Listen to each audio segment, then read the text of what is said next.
it would be inverted. It would be inverted J curve. Is this making sense? Right? So the answer is A. Very good. So let's also write the answers so that we don't forget, right?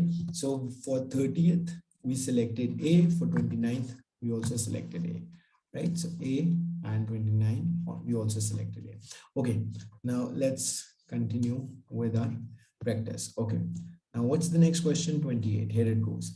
Which policy would assist in reducing a deficit within the balance of payment? Which policy would assist in reducing a deficit within balance of payments? Increasing interest rates. Okay. Increasing the money supply, reducing subsidies on export industries, reducing the level of direct taxation, reducing deficit. If you increase, you think it's D? Okay. Reducing the level of direct taxation. Just a second.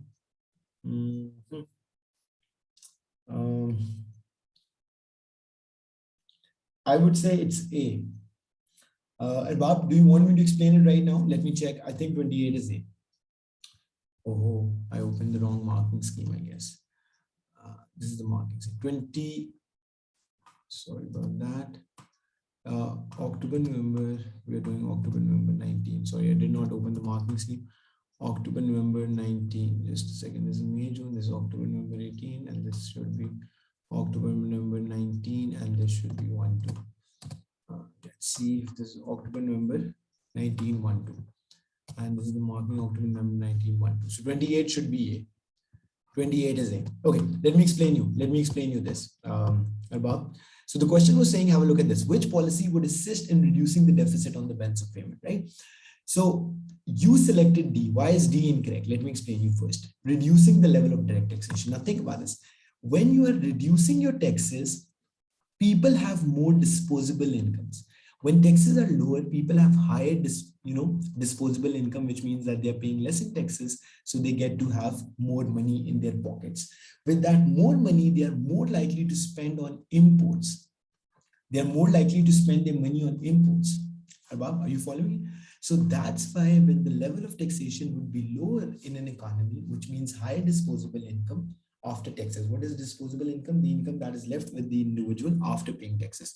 So disposable income will be higher, and therefore they're more likely to import. And if they import more, then obviously the deficit will increase, not reduce. The deficit will increase. Are you getting me? Right? So the idea is that, what's the idea here? That, and how is A the answer? Increasing interest rates. When interest rates increase, what happens? Do you remember we talked about that policy, expenditure dampening policy? What is expenditure dampening policy? That when interest rates are higher or when taxes are higher, people are less likely to borrow and they're less likely to spend on imports. They're less likely to spend on imports. So this is known as expenditure dampening policy. Right? So when you increase interest rates, people borrow less. When they borrow less, they are less likely to spend on imports. And when they spend less on imports, your balance of payments deficit will reduce. Arbab, is this making sense? Anything that you did not understand, anything that's still confusing that you want to ask me? Is this making sense? Right? Yes. Yeah, sure. So this is part of expenditure dampening policy, that when you increase your interest rates or when you increase your taxes, people borrow less, people spend less, and therefore,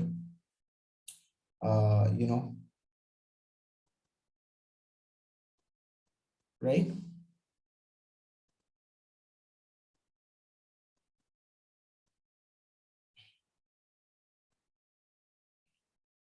Okay, so when interest rates will be higher, other countries won't buy our goods, right?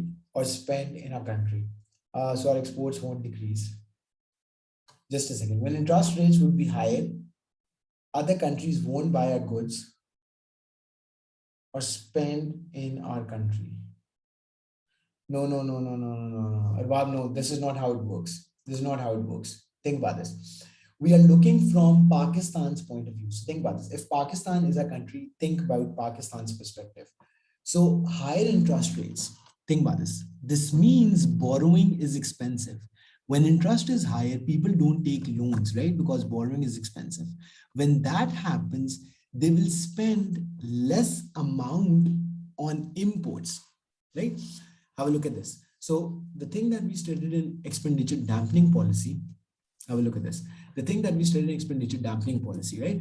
When you charge higher taxes or when you dampening policy, expenditure dampening policy, right? So when you charge higher taxes or when you increase your interest rates, then it is difficult for the people to borrow. And when that is the case, then what happens? Expenditure dampening policy. That would expenditure dampening policy. So higher interest rates or higher taxes would reduce people's spending on foreign goods, right? So it will reduce their spending on foreign goods, and therefore it means that they would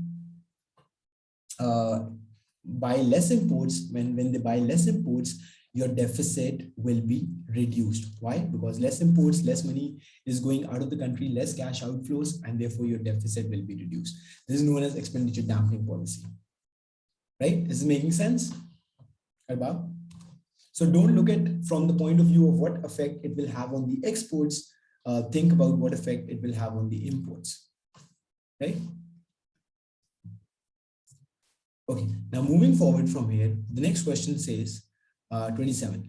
Which aim would be consistent with the government's decision to buy its own currency in foreign exchange markets? Which aim would be consistent with the government's decision to buy its own currency in foreign exchange markets? Yeah, an appreciation under the free floating exchange rate system, an appreciation under managed exchange rate system, a depreciation under fixed exchange system, a devaluation under managed float exchange rate system. So what happens when the country government buys its own currency? What do you think? Right? B, appreciation. And why is that managed? Because in free floating, the government doesn't intervene and interfere, right? So 27 is B. Absolutely. Right? In managed exchange. Very good. Perfect. Okay. Next question. So the next question says 27. Okay, 26, sorry. The table shows changes over a period in the average prices of a country's exports and imports. They are expressed as index number with base with year 0 as 100. Year 0 is 100 and then year 1 and year 2. This is index of export prices, so 100, 115, 125, and this is index of import prices, 100, 120, 125. What is the change in countries' terms of trade index between years 1 and year 2? Between year 1 and year 2, what change happened? Yeah. So do you know what calculation you are supposed to do?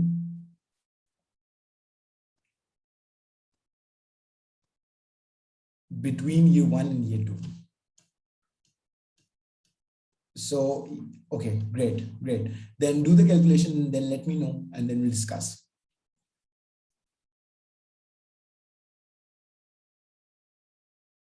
So let me also do the calculation here.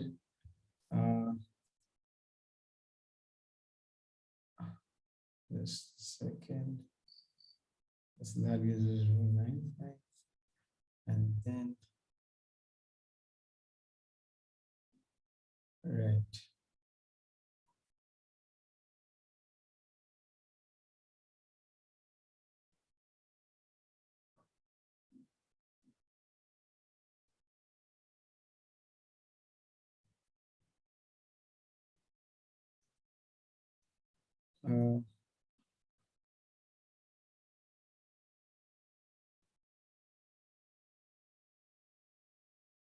Okay, what do you think is the answer?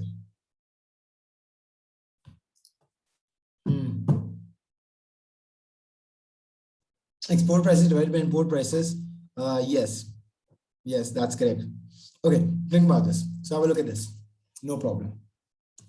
But do remember you have to take your calculator on the exam. So let's look at year 1 first. So what are export prices? 115 divided by 120. So when you do that, it gives you your terms of trade to be equal to 0.95, right? In year 1, what was export prices, right? Export prices, as you can see, were 115 and your import price is 120. So this gives you 0.15. Then when you divide the export prices in year 2, which is 125, with the index of import prices, that is also 125. So 125 divided by 125 gives you how much? That gives you 1. Easy. Okay. Now you have to see the improvement. So what is the new value? This is the new value. So new minus old, right? So new minus old divided by old into 100. Right? This is how you calculate the percentage change. New minus old. So what was the new value? 1 minus old divided by old into 100. So that gives you approximately 5%.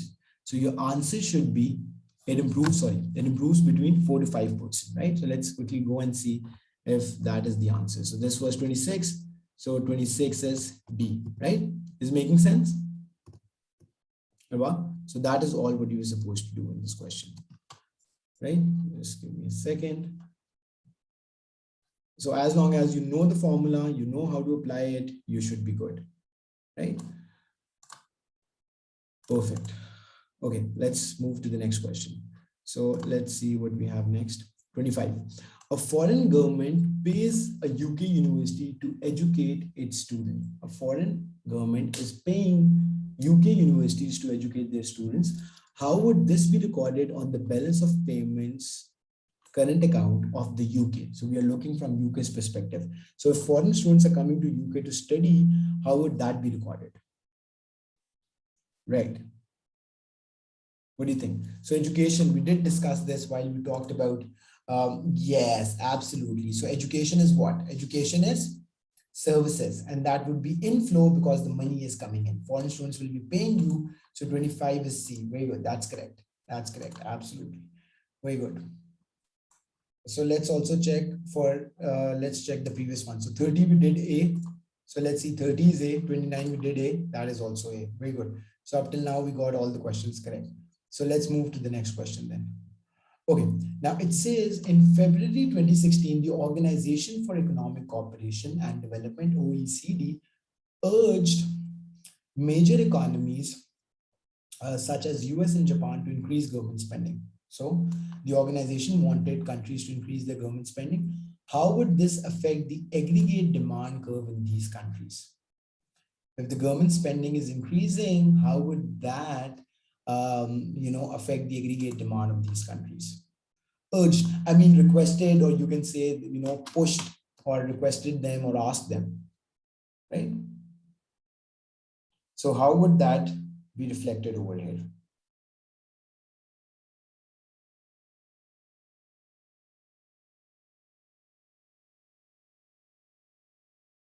Yeah. So what happens when the G component is increased? So what happens when we know aggregate demand is made up of consumption, investment, government spending, exports minus imports. So when component G is increasing, what would that do? So you're saying D. Yes, a move to the right of the aggregate demand curve. Very good. So there will be rightward shift. 24 is D. Absolutely, right? So we do know that when there would be increase in any component of aggregate demand curve shifts to the right. It shifts outwards to the right, right? Very good. Absolutely. That's correct. Shifts to the right. Very good. Yes. Okay, so then we have 23. The table indicates the factor inputs required to produce wheat and cars in countries X and Y. What makes it possible for both countries to benefit from trade? Right. Now, think about this. One thing that you need to be careful over here, Arbab. So the question is a little tricky. It says the table indicates the factor inputs. It's not showing the output that each country produces. It's telling you the factor inputs. How many factors of production do you need to produce wheat and cars in countries X and Y? In countries X and Y. Units of factor inputs to produce 1 ton of wheat, units of factor inputs to produce 1 car, right? So country X requires 4 units, factor inputs, right? Input can be anything: land, labor, capital, enterprise, right? So country X requires 4 inputs to produce 1 ton of wheat and 2 inputs to produce 1 car. Country Y needs 8 inputs to produce 1 ton of wheat and 6 inputs to produce 1 car. Now, do remember this. First thing that you need to know. if a country can produce something with lesser resources, so if a country can produce something with lesser resources, that is the country which has absolute advantage in that thing. Lesser resources, it means that country has absolute advantage in that thing. That country has absolute advantage in that thing, right? Right. So let's get back to this, right? So in this case, think about this. Country X requires lesser resources in both the cases to produce to produce wheat and cars. So country X has absolute advantage in wheat and car production. That is true, but that can't be the answer. Arbab, that is true, but that can't be the answer. Can you tell me why? So why is A not the answer? If country X has absolute advantage in both the things, then why is that not the answer?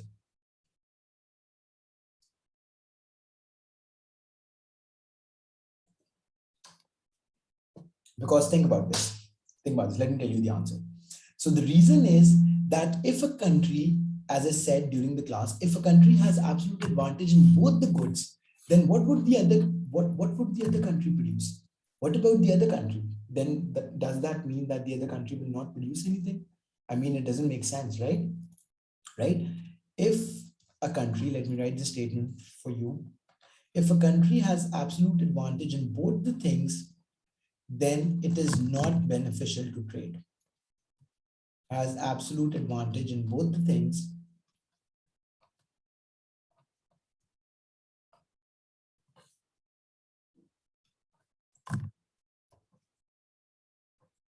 both the goods, then trade is not beneficial.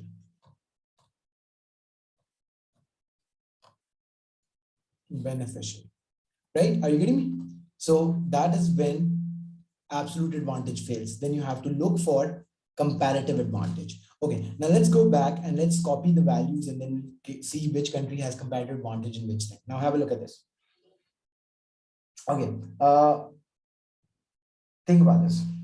Even if we do not do the calculation, we would know. Have a look at this. Is option B correct? Think about this. Above, option B saying that country Y has absolute advantage in wheat and car production. Is that true or incorrect? We have just discussed this. That's not correct. Absolutely. Very good. Excellent. Now, then read option C and option D. Read option C and option D. Option C says that country Y has a comparative advantage in wheat production. We don't know. Right now, we don't know whether Y has comparative advantage in wheat production or not. But let's read the last statement. Opportunity cost of wheat and car production is the same between two countries. Right? Think about this. How do we know if the ratio is the same or not? We did this in class, right? So this is wheat, this is cars, this is country X, and this is country Y. I'm just, rewriting the values so that we can do the calculation, right? So it's the same table that I'm copying myself, right? 6:8. Is this correct? Now, how do we calculate? How do we simplify the ratios? We simplify the ratios by dividing both values with the smaller of the two values. We divide both values with the smaller of the two values. So that would give you 2:1. Albab, are you following? Do let me know if you feel confused at any point. And this would be 6 divided by 6 is 1, and 8 divided by 6 is 1.33. 1.3. Let me write 1.3. Do you think the ratios are the same? Does it mean that the ratios are the same, or are the ratios different? Right? So the ratios are obviously different. So this option D is incorrect. Opportunity cost of wheat and car production is the same. So opportunity cost is basically right. So the answer is C. Does it make sense? So 23 is C. Right? So that is how you sometimes do the, what is that called? Elimination method. You use the elimination method to decide what would be the correct answer. Absolutely. Very good. Excellent. Okay. Next question. The table shows the annual percentage increase in a country's consumer price index. Right? This is 15, 16, 17, and 18. Percentage change 8.3661. Which statement is correct? Consumer prices on average fell throughout the period. Consumer price on average remained the same in 2016 and 2017. The journal price level were at the highest in 2015. The journal price level of consumer was highest in 2018. Now, read the statements carefully above and then choose the final answer. Now, this can be a little tricky. Read the statements carefully and then tell me which of these do you think is the correct answer.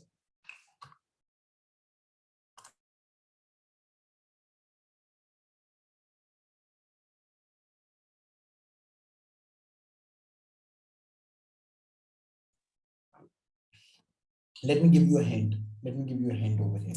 Arbab, did you see that the rate of inflation is constantly positive? The rate of inflation is positive, right? So percentage change is positive, which means that the rate of inflation is decreasing, but inflation, consumer prices are rising. Consumer prices are rising. Absolutely excellent. The journal prices of consumers was highest. The journal price level of consumer prices was highest in 2018. Why? Because the rate of inflation is still positive. One perch exactly. So consumer prices are still increasing because the rate of inflation is positive. Right? Is this making sense? Are we good? Can we move on? Okay, next we have, let's see what we have. Okay, now 21 says, what is not an example of protectionism? What is not an example of protectionism? The European Union requiring goods imported into the member states to meet safety standards. Pakistan government increasing the rate of goods and services tax GST on some exported goods from 2% to 5%. The Nigeria government banning the import of packaged sugar. The US importing 35% tariff on tires imported from China. Okay, now here's the interesting part. The interesting part is that the answer should have been A, but for some reason, the marking scheme says that the answer is B. Right. Right. So think about this.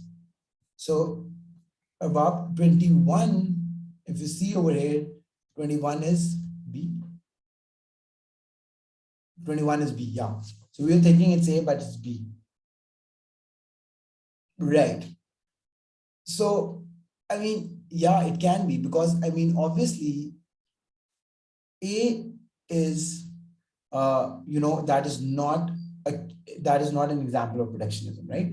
Because technically, if you are stopping something from being imported into your country on the basis that it is not a safe thing, if something is not meeting the safety standards, right, then that is basically not technically protectionism. You're just keeping your people safe and so on, right? So that's the thing. And this is definitely protectionism because you are discouraging your exports, right? You're discouraging your exports, which is also part of protectionism and so on, right? Does it make sense? Easy? Yeah, so I hope that the marking scheme is incorrect. Okay, now the next question here is this. So the question says the diagram shows the original aggregate demand, AD1, which is this, and the original aggregate supply, AS1. The original equilibrium is at X, right? What would cause the new equilibrium to be at Y? So what is happening at Y? Your aggregate supply curve is shifting to the left. The aggregate supply curve is shifting to the left. So you need to recall factors that cause a leftward shift in aggregate supply, right? What are the factors that cause a leftward shift in aggregate supply? An increase in export prices, an increase in government spending on education, an increase in import prices, and increase in money supply. Yeah. So what causes the leftward shift in aggregate supply? Okay, now think about this. So we discussed that there are two factors that cause a shift in aggregate supply. What are the two factors that cause a shift in aggregate supply? The first one is cost of production. So if the cost of production in a country is increasing, that would cause a leftward shift in aggregate supply. Do you agree with me? So we identify there are only two factors that cause a shift in aggregate supply. What are the two factors? The first one is cost of production. So when the cost of production increases, it causes a leftward shift in aggregate supply. The other factor is quantity and quality of resources. The second is quantity and quality of resources, right? So now quantity of resources. Now reread the statement and see if you find any statement that refers to that. Q and Q of R. Sorry, quantity and quality of resources. Yeah, that's correct. Absolutely right. Now, which option out of the four presented to you do you think is related to the two factors that we just discussed? Yeah. What would cause the new equilibrium to be at Y? Cause the new equilibrium to be at Y. Yeah. So think about this. An increase in import prices. So when import prices are higher, what does that mean? So that basically means that now imports will be more expensive, and import can also include your raw material. Import can also include your raw material. So when that is becoming expensive, so aggregate supply will shift. We have to pay more money. Exactly, right? So 20 should be C and 20 is C. Is making sense? Above? Right, no problem. Then we have 19. So what is 19 saying? 19 says, 19 is saying that, have a look at this. Primary income and secondary income are components of the current account of the balance of payment. What do these represent? What do these represent?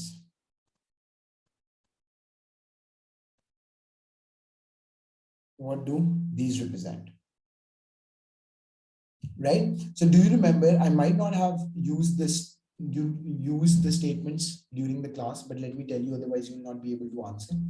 That primary income, right? Let me tell you, no worries, no worries. So current account has four components. You would know this, right? So current account of the balance of payment of any country has four accounts. So it has trade in goods, trade in services, income, and current transfers, right? Trade in goods, trade in services, income, and current transfers, right? Trade in goods, trade in services, trade in services, income, and current transfers. Okay. Now, trade in goods is also known as visible balance. Visible, why do we call it visible? Because goods are obviously tangible. Tangible means anything that you can see, touch, and so on, right? Goods are always tangible, right? Laptops, phones, so on, right? So current trade in goods is also known as current transfers. The first component, trade in goods, is also known as visible balance, right? So that's just another word that you would need to remember. It's also known as visible balance, right? Now, trade in services is also known as invisible balance, right? Because obviously services are invisible, you can't see, you can't feel, and so on. That's also known as invisible balance, right? Then the two other components, income is also known as primary income. I'll tell you why. Primary income. What does income include? If you remember, we talked about this. Income includes the income that Pakistani nationals are earning on any property in foreign countries. So think about this. If you are a Pakistani national and you have some property in UK and US and that earns you some interest, sorry, not interest, rent. So you earn some rent on your foreign held property. That would be an inflow for Pakistan because you are a Pakistani national and the income that you earn or the rent that you earn would be an inflow. Similarly,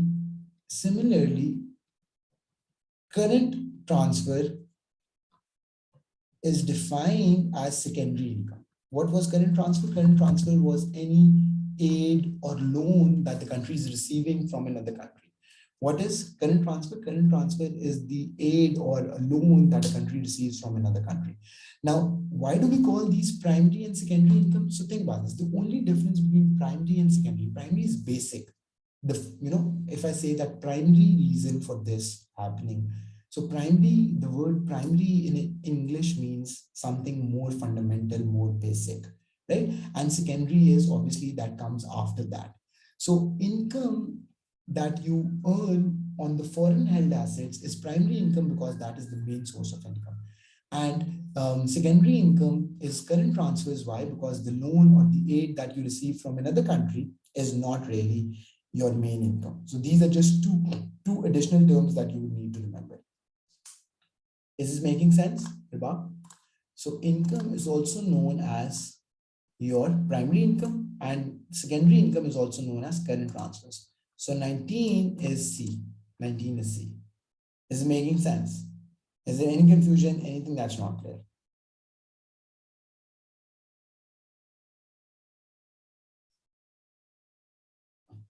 Right. Okay, perfect, perfect. Let's move to the next question. The next question says, think about this. The question says, okay, a subsidy is given to producer of a good with perfectly elastic demand. So demand for the good is perfectly elastic. What will be the outcome? Right? Now, first of all, let's try to imagine what perfectly elastic demand looks like. So perfectly elastic demand curve looks like this, right? Perfectly elastic demand curve looks like this, right? It's a straight horizontal line. Now it says consumer and producer receive equal amounts of subsidy. There will be no change in price. The incident subsidy will fall on the producer, right? So, right, large change in demand. Yes, perfectly elastic means, but in perfectly elastic, it's slightly different, right? So what you just explained about, that is the definition of more elastic. That's technically the definition of more elastic, right? But this is perfectly elastic that we're talking about. So perfectly elastic is a straight horizontal line, right? So if this is the demand curve, this would be your supply curve. What happens when the government provides subsidy? What happens above when the government provides subsidy? How the supply curve changes? So when government provides subsidies, that causes your supply curve to cost of production decrease, and your supply curve shifts to the right. And your supply curve shifts to the right. Am I right with this? Right? So supply increases, exactly.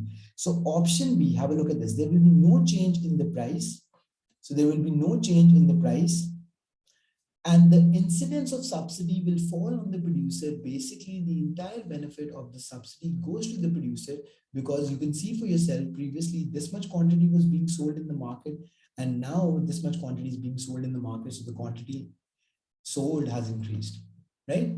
So 18 should be B. 18 is B.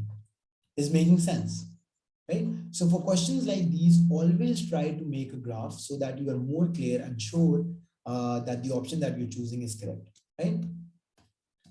Okay, now the next question says, the tables identifies the items of government annual spending. What is the total government spending on transfer payments? What is the total government spending on transfer payments? What are transfer payments? If you remember, we did talk about this. Transfer payments are the financial payments that the government is making to less advantaged people. Transfer payments are financial payments that the government is making to less advantaged or disadvantaged people, right? That is what it is. Now, out of the values, all the values that you provided, which of these do you think are transfer payments? Out of these 1, 2, 3, 4, 5 are your transfer payments? What do you think? Pension, farming, army, I think. Okay, so let me tell you, Arbab. So the definition of transfer payment is the payment that the government makes to less advantaged, or social security. It's basically social security, meaning by that you're providing it to people who otherwise cannot afford, or perhaps it's basically for the welfare of the people, right? So army pay, so that would not be part of transfer payments. Why? Because they're getting their salaries, right? So they are employed in the army. These people are employed in the army, and for that they're getting their salaries. So that will not be transfer payment. Again, civil servant salaries, people who work in the government, right? That would not be a transfer payment because they are getting this amount for the work that they do. It's not extra support. Transfer payments has to be extra support. So this is not extra support, right? Then you have farming subsidies. Again, farming subsidy is not,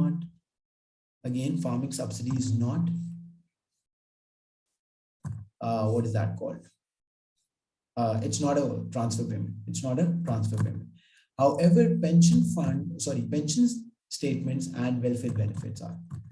Pension payments and welfare benefits are, right? So it will be 125. So the answer should be 17 should be B. Is making sense? Right? So are you clear on what transfer payments are? Transfer payments are financial payments that the government is making to less advantaged people. That doesn't include subsidies, because in the case of subsidy, think about this, it is given to every producer. So subsidy is not given on the basis of who is more deserving. Subsidy is given to everyone, right? So that would not be transfer payment in that sense. First thing. Secondly, people who are earning something as a salary. So people who are earning their wages or salaries by working in the government or by working in the army, again, that's not a transfer payment. They're getting paid for the work that they do, right? So what does that leave us with? So that left us with the welfare benefits like child support program, or the national income support program, and the pension payments. What are pensions? So when people retire from government organizations, every month they get, just like they used to get salaries before they were working, now they get pension payments, right? So these two are part of your transfer payments. Is this clear? Okay, so we'll stop here for today. Tomorrow again we will have a class in the afternoon for AS, and right now we are moving towards A2. Right? Meanwhile, if you're practicing MCQs on your own, and if you come across any difficult question, just share it in the group and then we can discuss it in the class. Is this clear? Bob? Are we good? So we'll stop here for today. Okay. Thank you. See you in the other class.